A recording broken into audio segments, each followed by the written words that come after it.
Bienvenue sur Africa 24 dans cette nouvelle édition de l'Africa Tonight. Voici les titres. Emploi, éducation, santé en République démocratique du Congo. Le Premier ministre Sylvestre Ilunga Ilunkamba a dévoilé son programme, un programme d'action soumis au débat à l'Assemblée nationale où les députés doivent le valider dans les 48 heures. Après 3 mois de formation dans la région de Ségou, un premier contingent d'anciens rebelles rejoint les rangs de l'armée malienne. Les autorités se félicitent de ce premier pas du processus d'EDER. Puis les grandes ambitions électriques du Rwanda. Actuellement, seul 30% de la population a accès à l'électricité. Le gouvernement vise une électrification totale d'ici à 2024. Mais avant de développer ces titres, ce remaniement ministériel en Côte d'Ivoire à quelques mois de l'élection présidentielle de 2020 avec toujours à sa tête Amadou Gon Coulibaly. Il a été annoncé ce mercredi vers 16h, heure locale, par le secrétaire général de la présidence.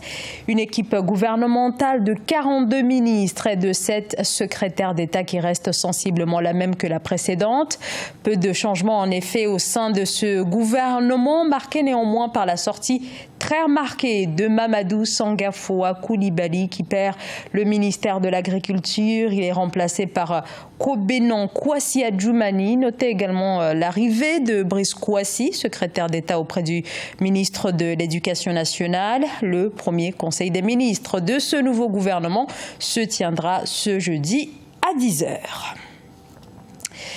Le Premier ministre de la République démocratique du Congo, Sylvestre Ilunga Ilunkamba, a présenté son programme. C'était mardi devant l'Assemblée nationale. Une dizaine d'axes ont été annoncés comme prioritaires, allant de la lutte contre la corruption jusqu'à celle contre la pauvreté qui touche 80% des Congolais qui réclament le changement et la rupture avec les pratiques des dernières décennies. Reportage de notre correspondant Jacques Mbouka.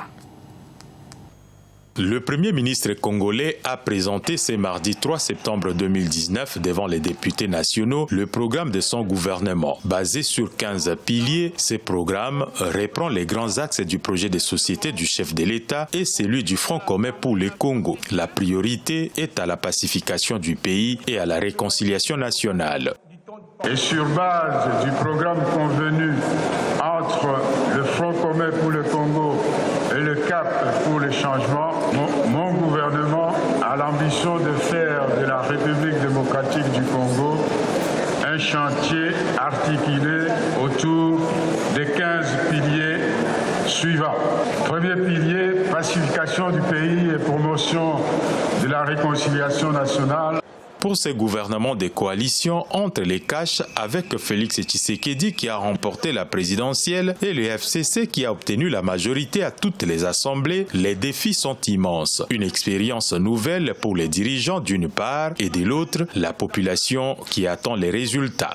Donc on veut de ce gouvernement comme étant un gouvernement qui donne les solutions aux problématiques qui dérangent la communauté congolaise en général. Et on veut un gouvernement porteur de l'espoir, un gouvernement capable de résoudre le problème qui généralise la vie quotidienne des citoyens congolais. Après la présentation de son programme, le Premier ministre et son gouvernement reviennent à l'hémicycle ce vendredi 6 septembre 2019. Sylvestre Ilunga répondra ainsi aux préoccupations exprimées par les députés nationaux. C'est à l'issue de cette plénière que le premier gouvernement du régime du président Tshisekedi sera investi. Au Mali, ces derniers mois ont été marqués par le démarrage de la phase de préenregistrement pour le désarmement, démobilisation et réintégration des combattants. Et ça y est, un premier groupe d'ex-rebelles rejoint les forces armées régulières, une étape importante dans le processus d'EDER, plus de 4 ans après l'accord d'Alger, Siam le Victoria Sedji. Au Mali, le programme de désarmement, démobilisation et réinsertion se poursuit avec l'intégration de milliers d'anciens rebelles au sein des forces armées FAMA. C'est la première phase de réinsertion après celle de la formation qui a duré 3 mois dans la région de Ségou. L'opération a concerné des éléments de la coordination des mouvements de l'Azawad, la plateforme, mais aussi des groupes dissidents tels que le mouvement pour le salut de l'Azawad. La grande inquiétude, c'était de savoir comment ces gens allaient être acceptés par les troupes, mais bon, pour le moment, tout se passe bien. Maintenant, c'est de voir quelle peut être l'incidence de ces réintégrations sur le terrain. Est-ce que ça va amener amener l'accalmie pour le moment, on ne peut pas le dire. 74 000 ex-rebelles au total sont ciblés pour le programme, une phase très sélective pour une réinsertion militaire et paramilitaire de 4 000 éléments. À terme, la majorité restante sera insérée dans la vie civile. Le démarrage des opérations a mobilisé près de 500 millions de francs CFA apportés par l'État et l'ONU. Les principes sont acceptés de part et d'autre et ensuite il y a un début de mise en application. Et je pense que oui, à ce jour, on peut dire que c'est positif. Lancé le 6 novembre 2018, le programme de désarmement, démobilisation et réinsertion est l'une des résolutions phares de l'accord de paix d'Alger signé en 2015 entre le gouvernement malien et la coordination des mouvements de l'Azawad. Il engage les combattants au dépôt définitif des armes. Début février 2019, 5 000 combattants ont manifesté leur désir d'intégrer le processus, selon les autorités. Le gouvernement sénégalais met fin aux forfaits illimités des ministres, une mesure destinée à alléger son train de vie. Les ministres et autres responsables de l'État verront désormais leur forfait téléphonique mobile plafonné chaque mois, des forfaits mobiles dont la facture est estimée à 17 milliards de francs CFA, le tout aux frais du contribuable. Marcel Farba-Maroun. Dans l'optique de réduire le train de vie de l'État, les ministres et autres responsables au Sénégal ne pourront plus profiter des appels illimités via leur téléphone portable de service. Leur usage est désormais plafonné selon un montant forfaitaire mensuel. Cependant, ni le nombre de fonctionnaires concernés, ni le montant des économies attendues par l'introduction de ces nouvelles règles n'ont été précisés.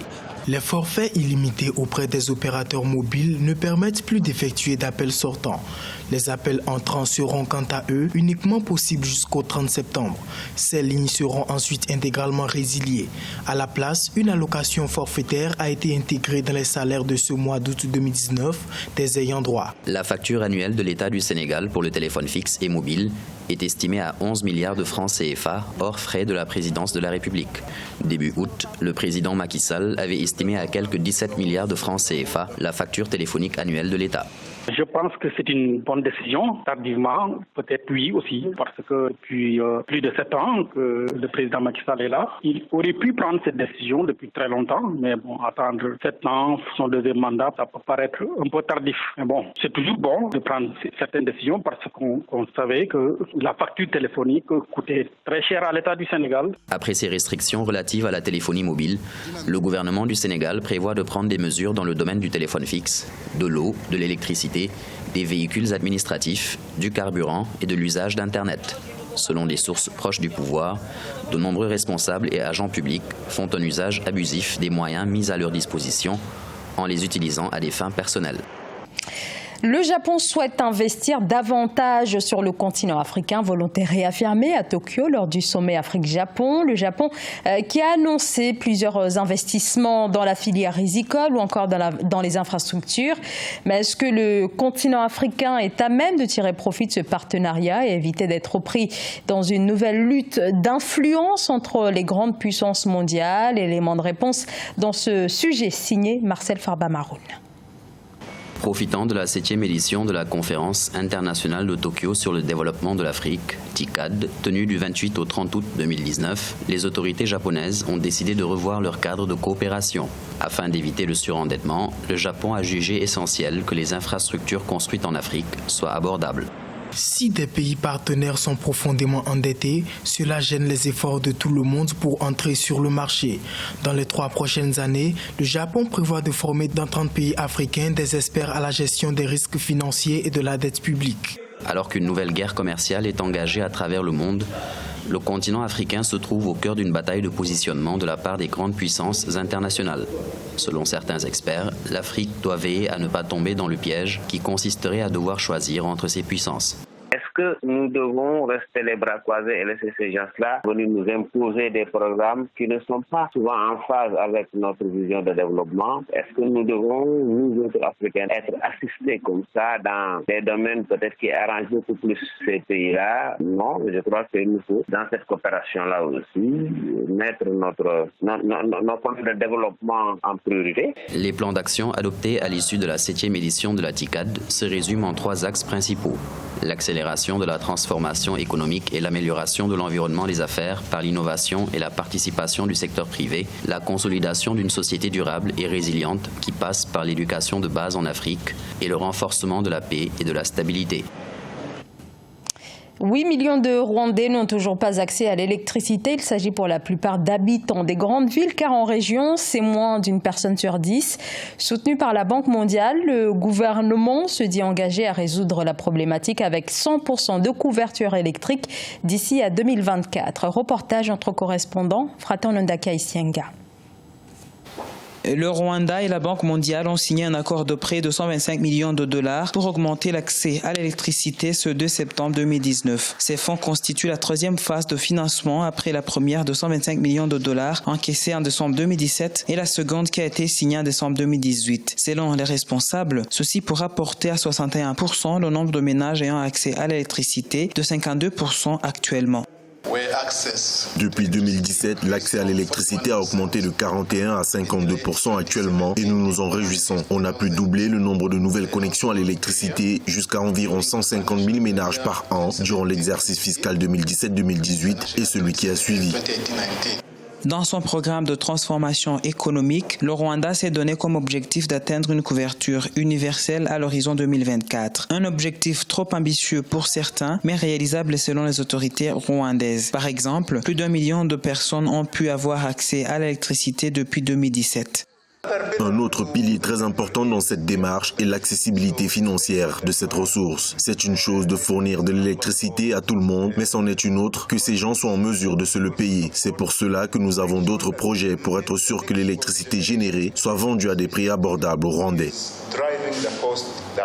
À part le secteur de l'énergie, la Banque mondiale intervient aussi dans les secteurs comme l'agriculture, le transport, la réduction de la pauvreté et la nutrition. Le total des fonds pour l'ensemble de ces secteurs est estimé à 761 millions de dollars américains. Les efforts d'électrification nationale classent le Rwanda parmi les pays à l'avant-garde pour atteindre les objectifs de développement durable. Ce journal a été réalisé par l'ensemble de la rédaction. Merci de votre fidélité. Dans un instant, une nouvelle édition de l'actualité sur Africa 24.